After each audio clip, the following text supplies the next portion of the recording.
Una vez más con el programa Preguntas y Respuestas y comenzamos a contestar la primera que tengo aquí delante. Viene de Uriel Jiménez. ¿De dónde provenían las escrituras en la pared que Daniel interpretó si ninguno de los sabios que tenía Belsasar pudo descifrarlas como una lengua conocida? Los sabios de Babilonia tenían la dificultad de dar el sentido a las palabras sueltas de la escritura de la pared. No comprendían el significado, el sentido de esas palabras sueltas que aparecían en el encalado de la pared, escritas por una mano, pero sin duda podían comprender las palabras escritas porque estaban escritas en un idioma conocido entonces. El sentido ahí está en que no podían dar el significado, cosa que hizo Daniel por revelación divina. Uriel Jiménez, ¿por qué los soldados romanos partieron en 4 partes las vestiduras de Jesús? ¿Tiene que ver con los 4 evangelios? Más bien tiene que ver con los que estaban encargados de la crucifixión, como dice Juan. Cuando los soldados hubieron crucificado a Jesús, tomaron sus vestidos e hicieron 4 partes, una para cada soldado. Juan 19:23. Nada tiene que ver esto, ni por asomo, con los 4 evangelios. Roland Rodríguez. Excelente la forma de responder del pastor Samuel. Gracias, Roland. Lo que falta de manera urgente es que coloquen en la portada o introducción todas las preguntas que van a responder, luego recién empezar a desarrollarlas. He escuchado varios programas, pero no sé dónde encontrar la respuesta que oí en tal pregunta para poder compartirla. Títulos de las preguntas en la introducción. Gracias. El equipo que trabaja en el canal no está pagado ni subvencionado por el canal. De otro modo, son creyentes comprometidos que trabajan secularmente y dan su tiempo extra para este trabajo dentro del canal. Por esto, no tienen tiempo para otras tareas que no sean las que están haciendo. Porque una tarea de clasificar preguntas por programas requiere luego una base de datos que pueda ser consultada por el que quiere ver alguna respuesta que le diga en qué fecha, en qué programa, en qué minuto, en qué segundo del programa tal está esa pregunta que busca. El equipo toma nota de ese interés y se verá qué más se puede hacer para mejorar esas referencias en el programa. Rosemary J. Quispe. Mateo 15, 22, 28. ¿Por qué Jesús ignoró a la mujer hasta que intervinieron los discípulos? ¿Tuvo que haber un ruego tanto de los discípulos como de la mujer para pedir misericordia? Este escenario no muestra a Jesús como insensible ante la mirada de sus espectadores o en el día de hoy a personas incrédulas. La pregunta quiere decir, este escenario no muestra a Jesús, ahora está bien expresada. El Señor había sido enviado primero a las ovejas de la casa de Israel. Lo dice en ese pasaje en el versículo 24. El no decir ni una palabra a la mujer da la impresión que se desentendía de ella y no le importase sus ruegos. Pero el modo de actuar de Dios no deja de sorprender al hombre muchas veces. Sus pensamientos son más altos que los nuestros y sus caminos más elevados. Dice Isaías en el capítulo 55, versículos 8 y 9. El Señor estaba fortaleciendo la fe de aquella mujer. Como se aprecia que frente al silencio de Cristo continuaba la insistencia de ella. Los discípulos pedían al Señor que la atendiera, no por el problema que tenía la mujer, sino por el problema de ellos. Porque dice, da voces detrás de nosotros. Y eso molestaba a los discípulos. Versículo 23. Para ellos el problema como en el caso de la multiplicación de los panes y de los peces, era despedir, bien sea a la multitud, o bien sea a la mujer necesitada, de otra manera, que los deje tranquilos. Jesús atendió al ruego de la mujer, porque Dios nunca es insensible al ruego de las personas y está dispuesto a mostrar lo que Él es, amor perfecto para todos los que acudan a Él. Manuel Sandoval pregunta, o lo comenta más bien, me llama la atención que la forma en que usted y John MacArthur ven la escatología es la misma. La he estudiado con ambos y es dispensacional. Si estoy equivocado puede corregirme. Pero me inquieta lo siguiente. Otras personas en círculos, sobre todo pentecostales, usan también el mismo método gramático histórico, pero ellos lo tuercen queriendo guiarse por fechas y que si una generación, según Salmos, son 80 o 100 años, a esto le suman el año en que Israel se declara nación y así llegan a querer dar fechas. Cosa ilógica, nadie sabe el día ni la hora de cuándo se dará todo. ¿Por qué pasa esto? Supongo que es por un mal estudio bíblico o por esos malos estudios. Muchos se burlan del método dispensacional. Para interpretar correctamente un texto, sea bíblico o sea secular, hay que tener algún conocimiento para hacerlo. Entre otros, el contexto en que está escrito, que en la Biblia no puede ser contradicho entre sí. Si no hay nadie que conozca la fecha de la venida del Señor, como Él mismo dijo, ni los ángeles ni el Hijo, en el plano de su humanidad, Marcos 13:32, no es posible en una correcta interpretación dar fechas que contradecirían las palabras de Jesús. Cada vez que se ha dado una fecha, ha resultado un fracaso. Por tanto, hay que rogar a estos y a otros que dicen lo mismo un poco de seriedad en relación con la Biblia y que dejen de inventar interpretaciones que son contrarias al contexto general de la palabra. Siglo XVI.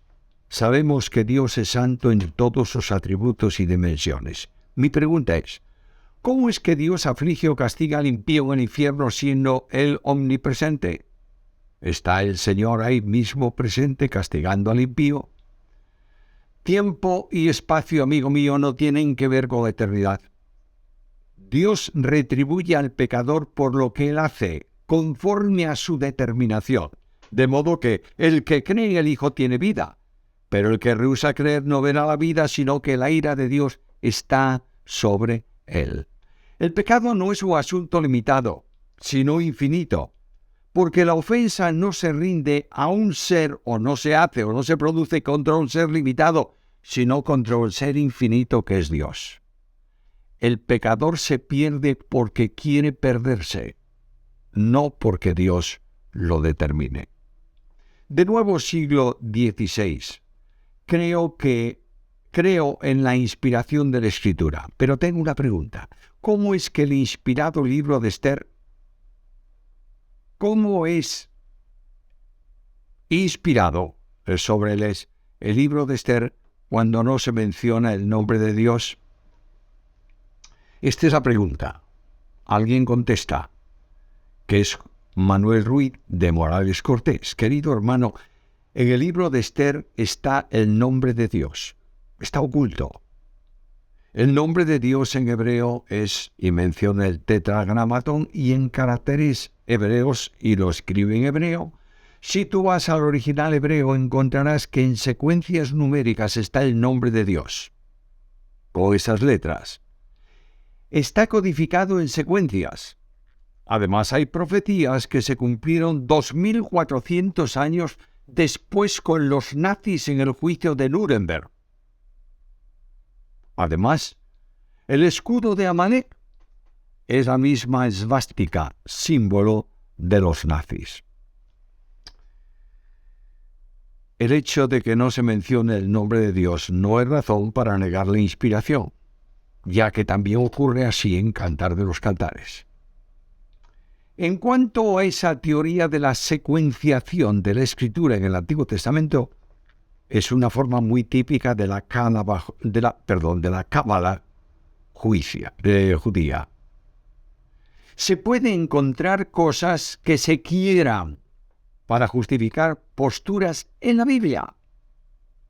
¿Cuáles son las profecías cumplidas en los tiempos de los nazis? ¿En qué lugar está reflejado en la Biblia el juicio de Nuremberg?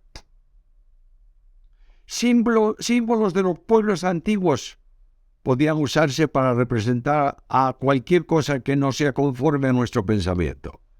La Biblia está escrita para ser entendida como está escrita, sin buscar interpretaciones profundas ni programas secuenciales, bajo el texto que se haría incomprensible a la inmensa mayoría de las personas. Joselito, ¿qué diferencia hay entre existencia y subsistencia? ¿Y en cuál de las dos está el género humano? ¿Estamos en las dos?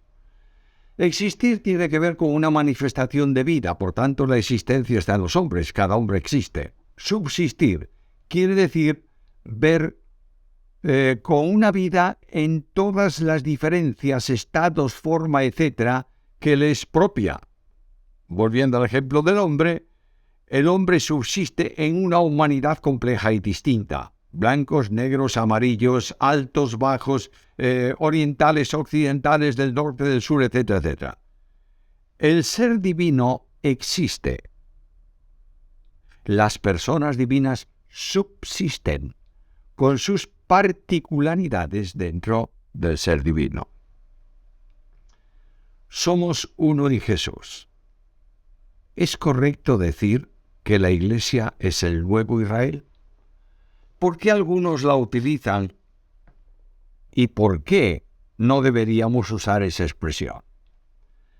Pablo habla del Israel de Dios, no del nuevo Israel, del Israel de Dios en Gálatas 6:16. Pero la traducción real del versículo, en que se utiliza el verbo traducido por andar, como si fuese un futuro de subjuntivo, que sería anduviesen, dichosos, felices, bendiciones a los que anduviesen, se traduce en la mayor parte de las versiones, entre ellas Reina Valera, como anden, lo que puede dar una forma equivocada. El verbo traducido por andar está usándose en la forma que en el castellano antiguo significaba modo de vida. No debe olvidarse que la epístola de Pablo, en esa epístola, está hablando a quienes no viven conforme a la verdad y usa un verbo que tiene varias connotaciones como asignar, admitir como elementos, encontrarse en la línea, estar de acuerdo, hallarse en armonía, de manera que el texto dice a todos los que conforme a este principio andarán, y al Israel de Dios. Con toda posibilidad el apóstol se refiere a los cristianos que en el futuro sigan la regla verdadera de la fe. En el entorno próximo están las iglesias en Galacia que no seguían la verdadera fe y algunos se habían apartado a las demandas judaizantes. Por eso dice, los que andarán conforme a esta regla. Y a los que ya están viviendo la única verdad del Evangelio les llama el Israel de Dios. El tema es de posicionarse en uno u otro aspecto. Es difícil que en la epístola se hable de judíos y de gentiles, pero no se menciona el término Israel más que en este versículo. Pablo enseña en la carta que los hijos de Abraham son descendientes que comparten con Abraham un principio de vida, no de estirpe familiar, y que todos son creyentes. Capítulo 3, versículo 7. Pablo enseñó que los hijos de Abraham son bendecidos por alcanzarles la promesa de Dios. Capítulo 3, versículo 9. Pablo enseñó que la bendición de Abraham alcanza a los gentiles en Cristo. Capítulo 3, versículo 14. Pablo enseñó que es de la simiente de Abraham de donde se alcanzan las bendiciones. Capítulo 3, versículo 16. Pablo enseñó que los cristianos son linaje de Abraham por el hecho de estar en Cristo. Capítulo 3, versículo 29. Por tanto, la expresión Israel de Dios. En esa expresión se cancelan todas las diferencias que son eliminadas en el Evangelio para todos los que creen en Cristo. Joselito. La impecabilidad de Cristo está en el sujeto de atribución. No podía pecar por la persona del Verbo, pero su naturaleza humana era pecable. Nuevamente reitero que cuanto hace en su humanidad o hubiese hecho, afecta directamente a la persona del Verbo encarnada en quien subsiste esa naturaleza humana. Su naturaleza como hombre podía ser la de cualquier hombre, pero solo era hombre, no igual, sino semejante, por cuanto ningún hombre pudo dejar de pecar, pero él ni pecó, ni podía pecar. Joselito, Hebreos 1:1-2, dice que Dios ha hablado muchas veces y de muchas maneras en otro tiempo. En estos postreros días nos ha hablado por el Hijo. ¿Cuáles son las maneras por las que ha hablado Dios? Si es que el Verbo no ha sido siempre su manera de expresarse.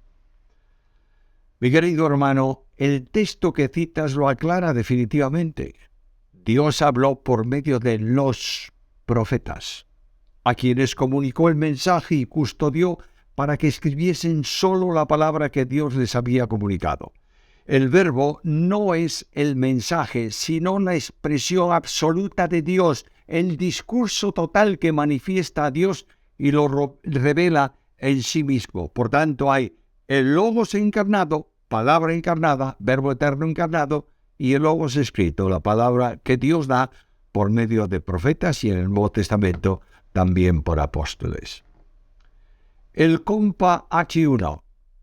Si una mujer se casa, luego se divorcia y se vuelve a casar, ¿cuál de los dos matrimonios es el que Dios reconoce? ¿Cuál era el matrimonio que Dios reconocía cuando se permitió dar carta de repudio en el Antiguo Testamento y volverse a casar? La unión íntima en una relación matrimonial de un hombre y una mujer hace que los dos sean una sola carne, que es lo que Dios estableció en origen para el matrimonio. Dios aborrece el repudio, pero lo permitió. Del mismo modo, Dios aborrece el divorcio, pero la unión de dos personas los constituye como una sola carne delante de Dios. Por tanto, esa es la unión válida en la presencia del Señor. Daniel Aníbal Piñeiro. Los ángeles oran como nosotros. La Biblia los describe adorando al Señor en su presencia e incluso ejerciendo alguna actividad relacionada con nuestras oraciones, pero los ángeles no pueden estar en comunión con el Espíritu Santo, adorar y orar así como nosotros. Los ángeles adoran y alaban a Dios en una forma diferente, en cuanto a perfección, pero lo hacen, entre otras cosas, porque son santos sin pecado. No necesitan un intercesor para orar. Ahora bien, no digamos que los ángeles no pueden estar en comunión con el Espíritu Santo, porque los ángeles están en comunión con Dios. Y Dios no es una persona, Dios es un ser, uno y trino. De modo que estar en relación con Dios es estar en relación con las tres personas divinas. Pedro. ¿Me podría explicar qué quiere decir Malaquías 4:5-6? ¿Se refiere a que Elías aparecerá literalmente en la tierra de Israel? ¿Qué día es ese de Jehová grande y terrible? Y el versículo 6, ¿qué quiere decir con que Él hará volver el corazón de los padres hacia los hijos y el de los hijos hacia los padres? Todo eso es una referencia a la segunda venida de Cristo, el Mesías que regresará con esplendor, poder, gloria y autoridad para reinar. Dios enviará antes de eso a Elías o a alguien con el espíritu de Elías. En la primera venida, Juan el Bautista era el que tenía ese espíritu y Jesús dijo, ya vino y prepara el camino del reino, llamando a Israel al arrepentimiento. entonces hará que las discrepancias en relación con la verdad profética anunciada, que trae hoy escisiones entre las familias, se resuelva por la convicción del Espíritu Santo. Se está refiriendo al tiempo de la tribulación, que es la última semana de la profecía de Daniel. Natalia Vanegas, en el pasaje de Romanos 8:26, ¿qué se entiende por gemidos indecibles? ¿Cómo se interpreta este pasaje? Es una forma de dar a entender el modo de interceder del Espíritu que traslada a Dios, no como nosotros nos parece la oración que hacemos, sino como Dios desea. Permíteme decirlo de este modo. Traslada mi oración imperfecta al idioma perfecto delante de Dios, para que Dios responda a mi petición. N. Edman.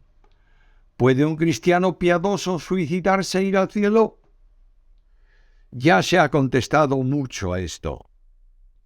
Si una persona ha creído verdaderamente y es salvo, jamás perderá su salvación. El suicidio puede producirse por una enajenación mental momentánea, que hace que la persona actúe sin saber lo que está haciendo, al impulso de una situación compleja. Darío Israel Toloza. Existen o existieron en la iglesia primitiva y también hoy en día las lenguas angélicas que menciona el apóstol Pablo en 1 Corintios, o está utilizando una hipérbole para desarrollar su enseñanza. Lenguas angélicas es una expresión hiperbólica consistente en exagerar aquello de que se está tratando para que la gente le preste más atención. Lo que Pablo está diciendo es que si tuviéramos la forma de hablar sin error, perfecta, de ninguna clase de equivocaciones, como hacen los ángeles cuando transmiten un mensaje, y no está hablando de un tipo de lengua, sino de una forma de hablar, los ángeles son espíritus que se comunican entre sí en un modo que nosotros no conocemos ni nos es propio. Cuando hablaron los hombres, lo hicieron siempre. Cuando hablaron los ángeles a los hombres, quiero decir, lo hicieron siempre en el idioma del hombre. No existe, como algunos pretenden, una forma de hablar angélica. Esas son, ¿cómo diría yo?, inconsecuencias interpretativas que no son verdad. Ángel Fernández Vidal. ¿Podemos pedir a Jesús sanidad en base a sus señales mesiánicas o solo eran para él cuando estaba presente en la tierra? Acabo de contestar en el programa anterior esta misma pregunta. Las señales mesiánicas son para los tiempos de Jesús. Podemos pedir sanidad en oración al Padre y en el nombre de Cristo, y Dios actúa conforme a su voluntad. Ángel Fernández Vidal. Si como creyentes no tenemos autoridad sobre los demonios, ¿cómo debemos actuar si nos encontramos cara a cara con una persona endemoniada? ¿Cómo podemos ayudarle? Lo primero que hay que saber es que esa persona está realmente endemoniada. En segundo lugar, tenemos que usar el poder de Dios para expulsarlo, porque tenemos que hacerlo en el nombre de Jesús. Eso significa que tenemos que estar en plena comunión con el Señor. Lo mejor es estar orando por liberación. Y en esa oración estar acompañados por más hermanos. Pero reitero, es necesario tener la certeza de que la persona está poseída por el demonio. Antonio Fernández Heredia. Se puede decir que la soberanía de Dios abarca a todos los demás atributos suyos. Es correcto. Es soberano porque es omnipotente, omnipresente, omnisciente, santo, justo, etcétera, etcétera.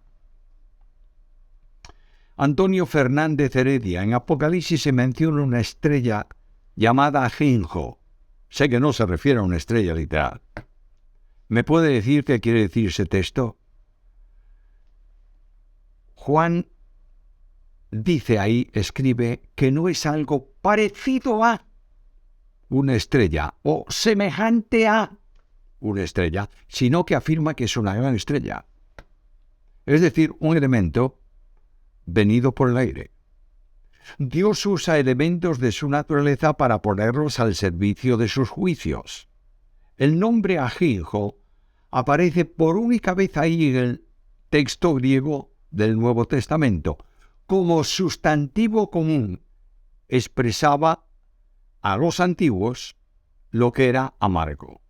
En el Antiguo Testamento está relacionado con el juicio de Dios por el pecado. A modo de ejemplo, por tanto, así ha dicho Jehová de los ejércitos, Dios de Israel: he aquí que a este pueblo yo les daré a comer ajenjo, y les daré a beber agua de hiel. Jeremías 9:15, refiriéndose a los juicios que vendrían sobre ellos.